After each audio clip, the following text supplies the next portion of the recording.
ಜೀವವಾಕ್ಯ ಅದು ಆದಿಯಿಂದ ಇದ್ದದ್ದು ಎಂದು.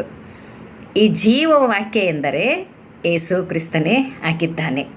ಏಸು ಕ್ರಿಸ್ತನು ವಾಕ್ಯವೇ ಆಗಿದ್ದಾನೆ. ಆತನು ಆದಿ ಅನಾದಿಯಿಂದ ಸನಾತನವಾಗಿರುವಂಥ ವಾಕ್ಯವಾಗಿ ಈ ಲೋಕದಲ್ಲಿ ಆತನು ಇದ್ದಾನೆ. ಆದಿ ಅನಾದಿ ಇಂದಿರುವಂಥ ಈ ವಾಕ್ಯವು 2000 ವರ್ಷಗಳ ಮೊದಲು ವಾಕ್ಯವೆಂಬಾತನೇ ಈ ಲೋಕಕ್ಕೆ ನರಾವತಾರ ಎತ್ತಿ ಬಂದಿದ್ದಾನೆ, ಬೆಳಕಾಗಿ ಈ ಲೋಕಕ್ಕೆ ಬಂದಿದ್ದಾನೆ.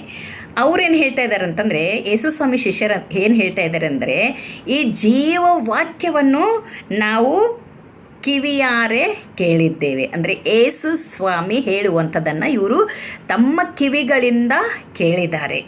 ಆಮೇಲೆ